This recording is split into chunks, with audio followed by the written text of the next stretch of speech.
कि हमारे prime minister गए हैं सऊदी अरेबिया 3 दिन के विजिट पर। मैंने सुना एमबीएस जो है रूम से बाहर नहीं आ रहे, क्या वजह हो सकती है? देखिए, मैं आपको इसका कंपैरिजन दिखाता हूँ भारत के साथ, आपको समझ आएगा कि एमबीएस बाहर क्यों नहीं निकल रहे।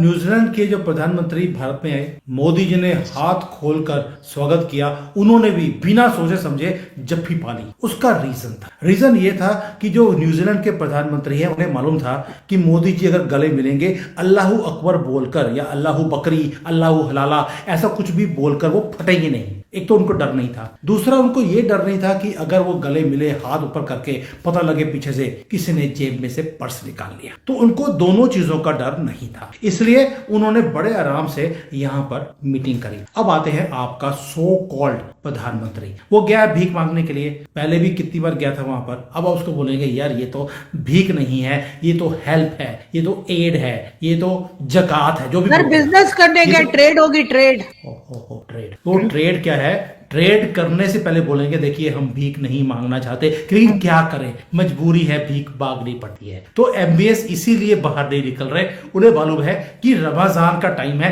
मेरा ये जो मैं वर्ड यूज नहीं करना चाहता, ये भिखारी मेरे दर पे आ गया, अब मैं खाली हाथ भी भेज नहीं सकता हूं। शहबाज शरीफ भी वहां पर इस वक्त पे इसलिए गए हैं क्योंकि इस वक्त भिखारी भी अगर घर में आए उसे भीख देनी पड़ती है। एमबीएस जानते हैं कि he will have to help him, so called help, इसलिए गए हैं। दूसरी बात, जो एमबीएस को मिलने के लिए शहबाज शरीफ कभी भी जाते हैं तो वहां पर जाकर ये ऐसे ही गले मिलकर उनके साथ मीटिंग करने की कोशिश करते हैं। अब एमबीएस को मालूम है, पता लगे अल्लाहू हलाला बोल दिया और फट गया या पर्स निकल गया, अवॉइड सच वर्ड्स।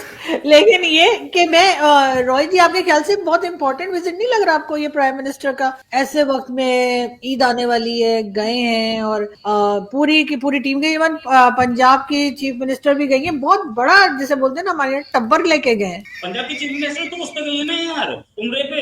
अरे वो मीटिंग करने नहीं गई है, वो उम्रे पे गई है। चाचा भतीजी दोनों के दोनों पाकिस्तान को चूना लगा रहे हैं। वो चाचा भी उम्रा करने गया है, भतीजी भी उम्रा करने गई है। चलो उम्रा करना चाहिए, अच्छी बात है, पुण्य कर लो, थोड़े से बहुत सारे पाप किए तुमने, लेकिन इसका मतलब ये थोड़ी है तुम बताओगे कि हम तो डेलीगेशन लेके जा रहे हैं और मीटिंग करेंगे, वहां से पैसा लेके आएंगे और उम्रा करके चुपचाप लौटाओ, चवन्नी ना मिले। वो भी पब्लिक के पैसे से रॉय जी, पब्लिक के टैक्स के पैसे। मुझे पता है कि इस्लाम कुछ इस तरीके का रिलीजन है कि आप किसी और के पैसे से कोई रिलीजियस काम नहीं, है ना, और हज तो बिल्कुल नहीं कर सकते। रोहित भाई गलत स्टेटमेंट है, और कर सकते हैं अगर कोई खुद से दे तो। हाँ, रोहित भाई गलत स्टेटमेंट दे रहे हैं। भारत की गवर्नमेंट से ये भीख मांगकर ही उम्रा करने जाते थे, और जब से इन्होंने भीख मांगने देनी बंद कर दी है हमने, ये अब तब से ये बोलते हैं कि जाने के फायदा क्या है, हमें को फायदा ही नहीं है, पैसे नहीं मिलते। मैंने तो ये सुना था कि मोहम्मद रफी जो है वो, क्योंकि वो गाना गाते थे सिंगिंग, और सिंगिंग जो है इस्लाम में उसको अच्छा नहीं माना जाता, इसलिए वो मस्जिद में झाड़ू लगाते थे और उससे जो पैसा इकट्ठा करते थे उससे वो हज करना चाहते थे, वो हज नहीं कर पाए इन द एंड। लेकिन सर आजकल के मुसलमान थोड़े मॉडर्न हो गए हैं, वो इतना कष्ट नहीं उठाते कि कहते ठीक है हो गया तो वो कर लेते, वो कोई टेंशन नहीं। आपने देखा ना आमिर खान भी गए थे और बाकी लोग भी गए थे आपके यहाँ से भी। लेकिन सुमित सर, मोदी जी ने इंटरव्यू दिया, वो 2 या 3 मिनट के लिए पाकिस्तान के ऊपर बोले, कुछ अच्छा भी बोल सकते थे। ऐसा क्या कि मैं गया था पीस के लिए गया था, ये वो पीस टॉक के लिए गया था, ये सब बोला उन्होंने। लेकिन उसके बाद जो है मतलब बहुत उन्होंने मतलब गलत सलत बोला। हमारे लोग तो बहुत नाराज है, मतलब हमारे रोज से मतलब ये कि भाई लोग और गवर्नमेंट कह रहे हैं क्या हुआ। देखिए, पहले आपने बोला कि पाकिस्तान के लिए कुछ बोला, कुछ अच्छा भी बोल सकते थे। अब कुछ अच्छा होगा तो बोलेंगे, पूरी कंट्री में सब कुछ स्यापा पड़ा हुआ है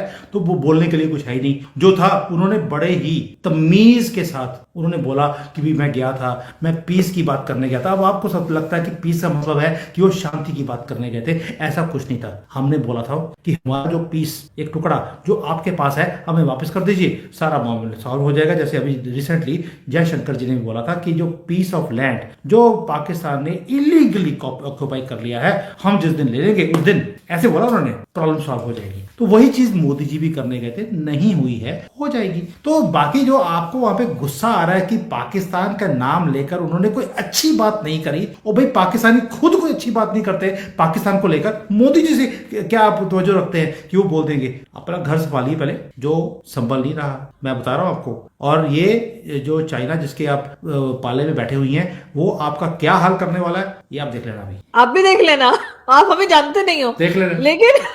लेकिन रोहित जी, कश्मीर तो आप लोगों ने भी कब्जा कर रखा है, पाकिस्तान कहता है, तो किसकी बात सुनी जाए? अरे पाकिस्तान तो बहुत कुछ बोलता है, और पाकिस्तान का दोस्त जो चाइना है वो और ज्यादा बोलता है। वो तो व्लादिवोस्टोक को भी, और वो तो नॉर्थ एंटार्क्टिका और नॉर्थ पोल को भी अपना बताता है। आप लोग बताने में बढ़िया नहीं, अभी थोड़े दिन बाद अफगानिस्तान को भी अपना बताओगे, ईरान को भी, तो क्या टेंशन नहीं। जहां तक बात के प्राइम मिनिस्टर कुछ अच्छा बोलते थे, उन्होंने यही बोला कि मैं शांति के लिए बात करने आया, तो शाहबाज शरीफ बोले शांति कौन? शांति हाँ, एग्जैक्टली शहबाज शरीफ ने भी ये हाँ वही शहबाज शरीफ ने ये बोला, शांति उसको तो हम कन्वर्ट कर चुके हैं। हाँ, वो तो क्या शाइस्ता बन चुकी है ना, तो वो शाइस्ता से आप बात कीजिए, तो ये वो चीज है। देखिए, एक के पाकिस्तान कश्मीर अगर इंडिया ने जो बोलते हैं कि कब्जा कर रखा है, तो पाकिस्तान एक बार जाए ना यूएन, क्यों नहीं जा रहा? इंडिया गया था यूएन, पाकिस्तान नहीं गया था। अगर पाकिस्तान के एरिया पे कब्जा हुआ होता तो पाकिस्तान जाता। ये बात तो सबके सामने है ना, हमने आपके एरिया पे कब्जा किया और यूएन पे भी हम ही गए, ये कौन बताएगा? ये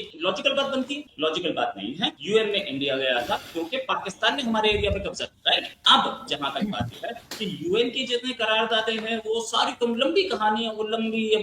मेरे फादर और उनके फादर भी ये बात करते चले गए, ठीक है, कोई टेंशन नहीं, उस पर हम बात नहीं करना चाहते। जहां तक बात ये है कि अभी आपके जो वो गए हुए ना प्राइम मिनिस्टर और चाचा भतीजी दोनों गए हैं वहां पे उम्रा करने, ये उम्रा करके वापस लौटेंगे तो इनके पास थोड़ा पैसा तो जरूर होगा। पाकिस्तान के बहुत सारे वहां पे लोग हैं जो अपना बिजनेस खोल के जाते हैं ना, कटोरे वाला, उससे लेके आएंगे, तो देखना कुछ तो डॉलर्स आएंगे साथ। वो है बिजनेस अपना अच्छा है, दैट्स अ बिग बिजनेस। लेकिन अगर आप ये समझ रहे हैं कि हम इतनी आसानी से कश्मीर दे देंगे, तो ऐसा कुछ नहीं होगा सर। 77 ईयर्स से कुछ नहीं कर पाए आप लोग, अब क्या कर लेंगे? ऐसे स्टेटमेंट होती है यहाँ से भी वहां से भी, जिसके पास जो हिस्सा है वो लेकर आराम शांति से बैठे, मतलब सुकून से बैठे ना। क्या जरूरत है लड़ाई झगड़ा करने की? आप अपना संभालें, अपने मॉल शॉल बनाए, और हम अपना संभालें। जी, पहली बात ये है, पिछले 75-77 सालों में हमने कोशिश ही नहीं करी कि हम अपना पार्ट वापस ले लें। आप ही कोशिश करते रहे, इसलिए फेल हम नहीं, आप हुए हैं। अभी हमारे जो डिफेंस मिनिस्टर है, हमारा जो जयशंकर जी, नाम सुना होगा आपने, वो है, मोदी जी हैं, सब ने अब ओपनली बोलना शुरू कर दिया, PoK is now a matter of time. हमारी नजर जिसके ऊपर पड़ गई तो पड़ गई, अब वो काम हम करके छोड़ेंगे। तो इसलिए पहली बार अब हम ट्राई करेंगे। आप लोग करके देख लिया, आपके जो मेडल जो मिले थे सारे आपके आर्मी वालों को, नेवी वालों को, एयरफोर्स वालों को हारने के, वो आप रखिए। अब हम ट्राई करेंगे और आप देखेंगी रिजल्ट आता हुआ। इसलिए have patience, that time is coming very soon. दूसरा, आपके कंट्री में वो बलूचिस्तान का क्या हाल है आजकल, वो तो बताया दिया आपने। सर वैसे ही वहाँ पे फेस्टिवल चलता रहता है, कोई नई बात नहीं है। दुनिया में कहीं आपने देखा ट्रेन हाईजैक हो जाए? हमारे लोग करते हैं। ये तो मैं कह रहा हूँ भाई, मैं तो हैरान था, प्लेन हाईजैक होते हैं, गाड़ियां हाईजैक होती है, बस हाईजैक होती है, ट्रेन हाईजैक होगी। अच्छा, दूसरी बात, जब कोई ऐसी कोई चीज हाईजैक होती है तो आर्मी आती है बचाने के लिए, यहाँ पे आर्मी ही हाईजैक होगी। भाई ये तो अजूबा सिर्फ पाकिस्तान में हो सकता है, और इसलिए बोल रहा हूँ आप बलोचिस्तान तो बचा लीजिए, पीओके तो बहुत दूर है आपके। अरे ऐसी कोई बात नहीं है सर, अभी आप हमें जानते नहीं है। जी रोहित कुछ कहना चाह रहे थे। पाकिस्तान अकेला ऐसा कंट्री है जहाँ पति डॉक्टर के पास पहुंचता है कि मेरी बीवी ज्यादा पी गई है। अरे यार, पूरी दुनिया में आर्मी जाती है बचाने, यहाँ लोग आर्मी को बचाने पहुंच रहे थे, तो ये कैसे नहीं, वो ट्रेन के अंदर भी आर्मी थी और जो गई थी वो भी आर्मी थी। बेचारे छुट्टी में जा रहे थे, तो क्या हथियार लेके जाएंगे? ना ना ना, छुट्टी पे नहीं जा रहे थे, वो भाग रहे थे जान बचाकर, बुरके में थे वो सारे। जी नहीं, कोई नहीं, वो ऐसा नहीं था बिल्कुल। आप लोग ऐसे ही अफवाहें फैलाते हैं और इसी वजह से हमारे लोग आपके मीडिया पर भी ट्रस्ट करना छोड़ दिया है, यही रीजन है। मैंने सुना था, मैंने टमाटर जो क्या था उसका नाम, टमाटर कीमा जो था, उसने भी बोला था कि भाई वारदात बाद में होती है और इंडियन मीडिया के पास पहले इंफॉर्मेशन पहुंच जाती है। रोहित शर्मा के नाम ले रहे थे वो, कि रोहित शर्मा चीजों के होने से पहले बता देते हैं कि ये होने वाला है। तो ये जो चीजें हैं, वो जो कीमा है, वो कीमा खाते खाते बोल रहा था और रो रहा था कि हमारी नंबर 1 आर्मी, नंबर 1 हमारी ISI, इसको नहीं पता होता, रोहित शर्मा को पता होता। तो ये करवाया तो सारा रोहित शर्मा नहीं है। तो पाकिस्तान के प्रधानमंत्री कटोरा लेकर 3 दिन के लिए सऊदी अरब की यात्रा पर हैं। वहां जाकर भीख मांगेंगे। लेकिन सुनने में ये आ रहा है कि MBS ने उनसे मिलने के लिए मना कर दिया है।